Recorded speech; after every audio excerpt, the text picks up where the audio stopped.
Hello everyone, আজি আপোনালোকৰ বাবে লৈ আহিছো এটা পিঠা ৰেচিপি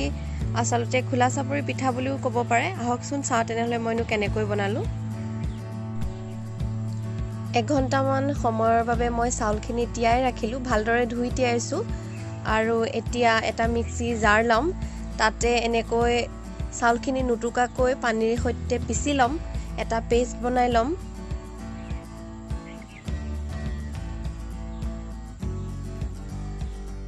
এনেকৈ একেবাৰতে কৰিলে সময়ও কম লাগে সেইবাবে মই একেবাৰতে পেষ্ট বনাই লৈছো অলপ অলপকৈ আটাইখিনি এনেদৰে পিছি পেষ্ট বনাই ললো মই আৰু এয়া চাওক সুন্দৰভাৱে পেষ্ট তৈয়াৰ কৰা হৈ গল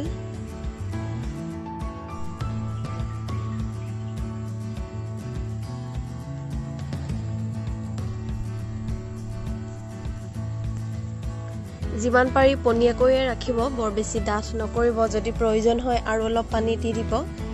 পনিয়া হলেহে পিঠাটো ভাজিবলৈ ভাল হ'ব আৰু এতিয়া মই বনাব লৈছো নাৰিকলৰ চাটনি তাৰ বাবে লৈছো আদা নহৰু জলকীয়া আৰু নাৰিকল আটাইখিনি এতিয়া মই একেলগে পিছি লম ইয়াত অলপমান তিলৰ গুড়িও দি দিছো আৰু লগতে অলপমান নিমখ আৰু পানী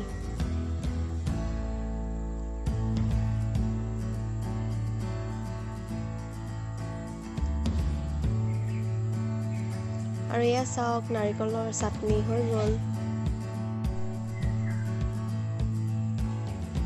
চাটনি হৈ গল এতিয়া মই পিঠা বনাবলৈ লৈছো তাৰ বাবে এতিয়া ইয়াত অলপমান নিমখ দিলম যেহেতু আগতে মই নিমখ দিয়া নাছিলো সেইবাবে এতিয়া নিমখ দি লৈছো আৰু চাওক কিমান পাতলকৈ লৈছো আৰু আনফালে মই এখন তেৱা পাতি লৈছো তেৱাখনত মই অলপমান তেল দি লৈছো কম পৰিমাণে দিছো আৰু এতিয়া এনেকৈ অলপ অলপকৈ দি ডাঙৰকৈ পিঠা বনাই লম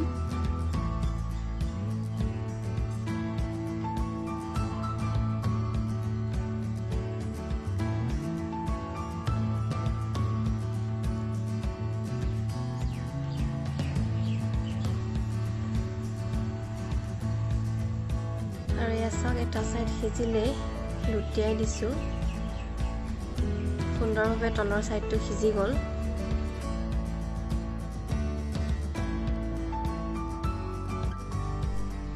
আৰু এনেকৈ এখন এখনকৈ মই আটাইকেইখন পিঠা বনাই ললো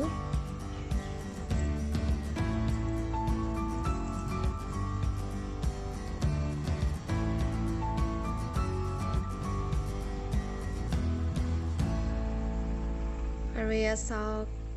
কি সুন্দৰ হৈছে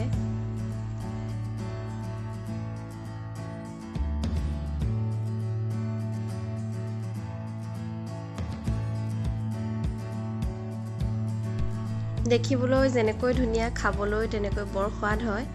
আশা কৰো আপোনালোকে ভিডিওটি চাই ভাল পালে আৰু যদিহে ভাল পালে তেনেহলে লাইক শেয়াৰ আৰু কমেন্ট কৰিব মোৰ চেনেলটি যদি এতিয়ালৈকে সাবস্ক্ৰাইব কৰা নাই তেনেহলে সাবস্ক্ৰাইব কৰি বেল আইকনটি হিট কৰিব আকৌ আহিম আন এটি নতুন ভিডিওৰ সৈতে আজিলৈ আহোতেনে ধন্যবাদ